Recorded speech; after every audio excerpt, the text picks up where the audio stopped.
Thanks for joining me today. We're going to talk about energy technologies that honestly sound like science fiction, but they are real and they're happening now. More importantly, we'll look at how business can use them. Let's get started.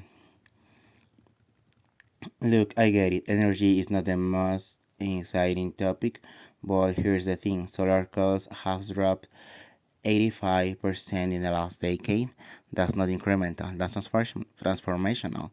The customers cares about this stuff now. Regulations are getting tighter.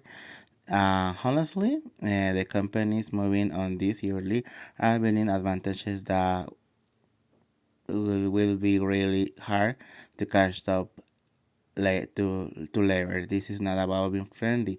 This is about staying competitive. First step, wireless power.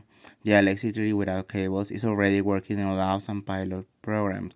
Think about warehouses, all those IoT sensors that need constantly battery changes, gone electricity, full, full clicks, charge them anywhere. Want to reconfigure your factory floor? No more worrying about where the outlets are. Here's the killer combination. Put solar panels on roofs, can combine them with wireless power distribution. You've got completely self-sustaining sound with zero cables that's not 5 years away. Companies are testing this right now. Well, next, hypersonic trains. We're talking 600 to 1,200 kilometers per hour using magnetic levitation in low pressure tubes. LA to San Francisco in 30 minutes, but the speed is not even the best part. These things use 90% less energy than air freight. 90%. Now imagine running this on dedicated solar farms or biomass plants along the road, carbon neutral logistics that are faster and cheaper than we can have now. Several companies has already building test tracks. This is coming faster than people think. Well, flying cars, yeah, really. They're called eVTOLs. Vertical takeoff and landing verticals. A 2 hours drive between facilities become 20 minutes. Need a critical part delivered? Direct aerial delivery infrastructure into space station without closing roads. Companies like Joby and Lilium are taking pre-order. Cities are planning vertiports commercial operation starting the next 2 to 3 years. You could power your own vertiport with rooftop solar and energy from your waste stream.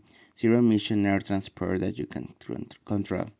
Okay, so how do we power all this?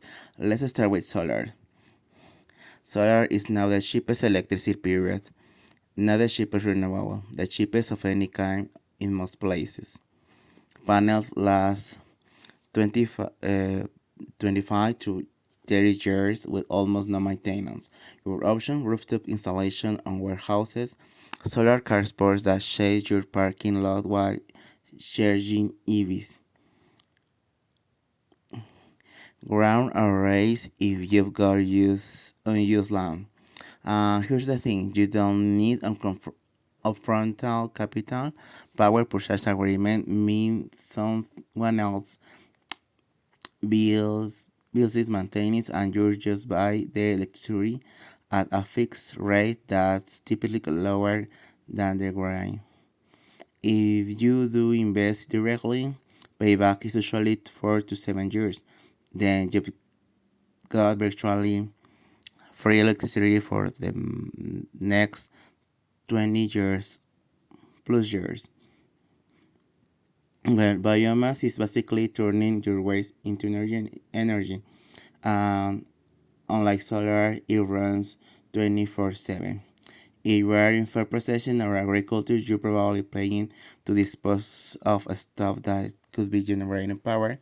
Crop residues, food waste, wood byproducts, all it works. Anaerobic digestion converts organic waste to biogas you can use for heating or for electricity. Combine heat and power system, heating 85 percent efficiency. If you're solving two problems at once, waste disposal costs go down, you can generate energy as it's not just smart. It's it's kind of no brainer if you've got to right waste streams. Well, municipal solid waste takes this further. Regular trash normally goes to landfills. Modern waste to energy facilities process non-recyclable waste into electricity. Plasma gasification can break it down at the molecular level into synthetic gas that's cleaner than natural gas. Large facilities can do this on site. Smaller companies can partner with municipalities you have funded. You get guaranteed energy at fixed rates. Free benefits, environmental stewardship, lower cost, and energy independence, plus and landfill costs keep rising. Having an alternative gets more valuable every year. So, how do you actually do this? First, audit your energy use, understand your patterns, see what renewable resources you've got available. Second, set clear goals. Maybe it's 50% renewable by 2030. Get specific. Third, start small, pick a high impact, low risk pilot projects, learn from it, then scale that works. Fourth, keep innovating. As technologies like wireless power mature, you'll be ready because you've already got the renewable infrastructure. Build partnership with providers who can help you stay current. Mm, I know this sounds expensive, but there is massive financial support available. Tax credits up to 30% for solar production costs for biomass and waste to energy, accelerated depreciation, state and local rebates on top of federal programs. Let's talk about what's actually hard about this. High cost, face it. Use PPAs. You don't do everything at once. Too technical, partner with firms that do this for a living. Hire an energy manager. You don't need to become an engineer. Solar intermittency combined with biomass for base load, add battery storage, keep a grid connection as backup.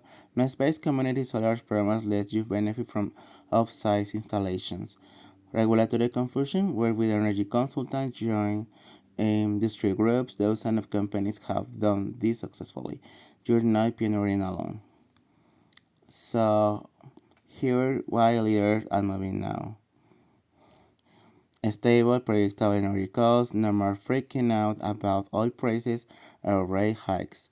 You win contracts that require sustainability, credentials, you attract better talent, people want to work for forward thinking companies that and you're ready for carbon pricing before it's mandatory. Companies leading in energy innovation are just cutting costs, they are clearing competitive advantages that are really tough to replicate.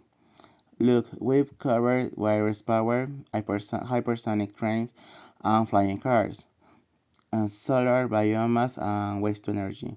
These aren't distant future technologies. The question is if companies will do this. Uh, it's when, and every day to wait, someone else is building an advantage. The technology already is already. The economics works, the support's there. Let's get started. I put some resources on this slide. If you want to get deeper, happy to answer questions now or anytime after. The future is already here. Like, make sure you're part of shaping it, not just reacting to it. Thank you.